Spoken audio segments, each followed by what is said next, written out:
Dans les anciens textes apocalyptiques, le ciel n'est pas un simple espace infini, mais une structure organisée en 10 niveaux, chacun rempli de mystères et d'entités surnaturelles.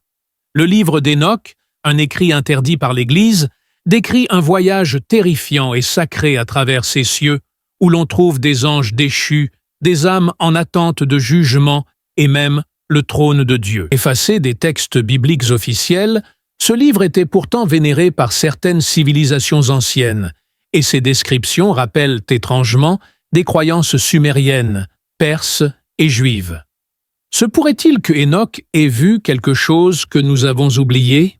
Aujourd'hui, plongeons ensemble dans les 10 ciels du livre d'Hénoch, explorons les secrets qu'il cache et découvrons ce qu'il pourrait révéler sur l'histoire cachée du monde. Le premier ciel qu'Hénoch traverse est un lieu de lumière et de mystère. Il y voit les veilleurs, ces anges chargés de surveiller la terre.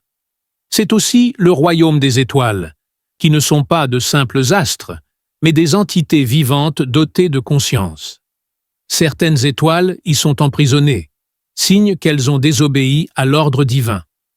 Dans l'Antiquité, plusieurs cultures, comme les Mésopotamiens et les Grecs, croyaient que les étoiles étaient des dieux ou des esprits célestes.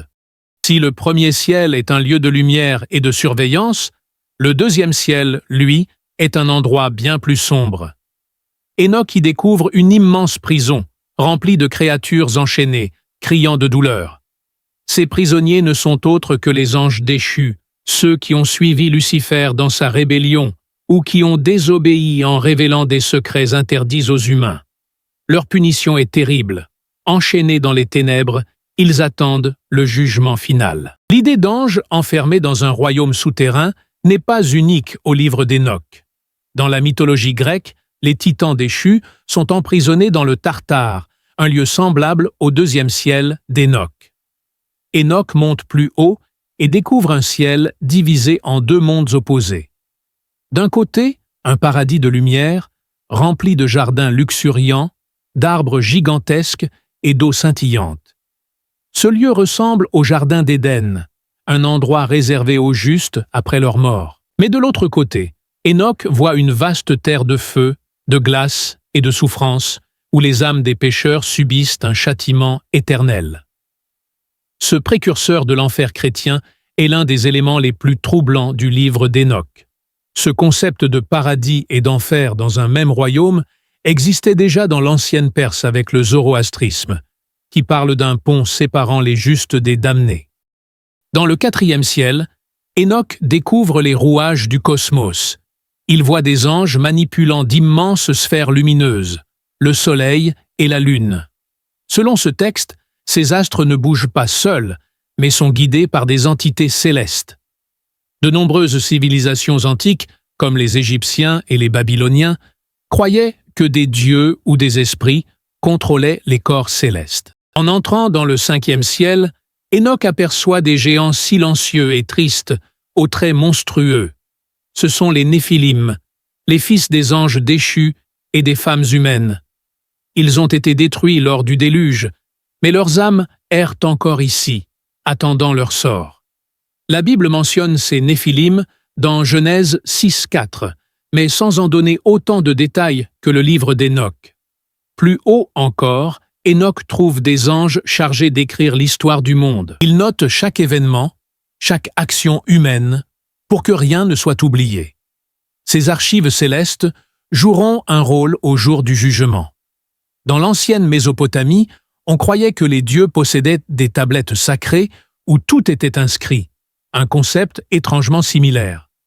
Ce ciel est un royaume de lumière pure et d'éclairs aveuglants. Hénoch y voit les anges les plus puissants, ceux qui contrôlent le tonnerre, les éclairs et les éléments du cosmos. Ils sont en permanence en service, réglant l'ordre des saisons et les phénomènes climatiques de la Terre. Dans de nombreuses cultures antiques, les dieux du tonnerre, comme Zeus ou Thor, étaient considérés comme les plus puissants, reflétant peut-être un souvenir des entités décrites par Hénoch. À ces hauteurs, le monde matériel disparaît. Hénoch traverse des cieux remplis de lumière, où des chœurs d'anges chantent sans cesse, préparant l'arrivée du visiteur ultime devant le trône divin. Ces cieux sont des lieux d'une pureté extrême, où seuls les élus et les plus hauts anges peuvent entrer. Les traditions juives et chrétiennes parlent souvent de sphères célestes, où seuls certains êtres peuvent accéder, et où la présence divine est ressentie avec une intensité infinie. Enfin, Enoch atteint le sommet de l'univers. Ici réside le Tout-Puissant, entouré de flammes et d'anges majestueux. C'est un lieu hors du temps et de la matière, où tout l'univers est contrôlé. Enoch y voit des réalités que les humains ne peuvent pas comprendre, des vérités si profondes qu'elles dépassent l'entendement humain. Dans la mystique juive et chrétienne, l'idée d'un trône divin entouré d'anges et de lumière intense se retrouve dans de nombreux textes apocalyptiques. Le voyage d'Enoch à travers les 10 ciels est une vision fascinante d'un univers structuré et rempli de mystères. Si ce texte a été banni, c'est peut-être parce qu'il révèle des vérités trop puissantes. Que pensez-vous de cette histoire? Serait-ce une vision mystique ou la trace d'un savoir oublié? Dites-le nous en commentaire et abonnez-vous pour d'autres révélations cachées.